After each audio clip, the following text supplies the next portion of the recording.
मैं शाहजी राजा और वीर माता जीजाबाई का सपूत शिवाजी राजा आपके सामने खड़ा हूँ। मेरा जन्म 19 फरवरी 1630 को शिवनहरी किले में हुआ। मुझ में जो खूबियाँ हैं वो मेरी माँ का दिया हुआ तोहफा है। उन्होंने मुझ में सब्र, तहम्मुल, सच्चाई, जहानत, होशियारी, हिम्मत, बेबाकी, असला का इस्तेमाल, फतेह का उल, स्वराज के ख्वाब जैसी खूबियाँ पैदा की।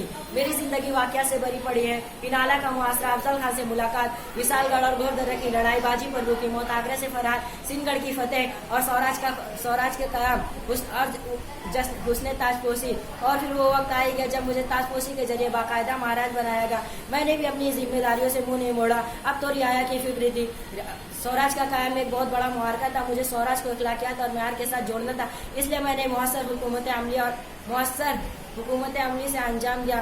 तभी तो आप सब मुझे याद करते हैं। मैंने 400 साल बाद भी लोगों के दिलों पर राज किया। आप भी ऐसा काम करेंगे, लोगों के दिलों पर राज कर सकते हैं। अच्छा, चलता हूँ। इसी तरह फिर कभी हाजिर हो जाऊंगा। भारत माता की जय। संभाजी, ओ संभाजी, कहाँ हो? जरा सामने तो आओ। मैं संभाजी बोल रहा हूँ। मैं स्वराज के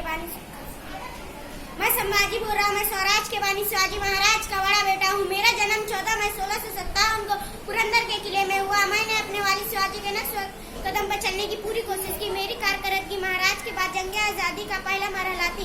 मैंने रियाया की भलाई और मुल्क के काम काज संभालने में कोई कसर न छोड़ी।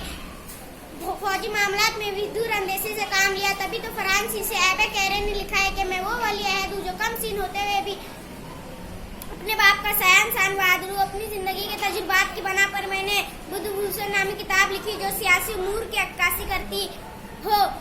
मौका मिले तो जरूर पढ़िएगा। अच्छा, अब चलता हूँ। 11 मार्च 1689 मेरी मौत मुझे बुला रही है। जय हिंद, जय भारत।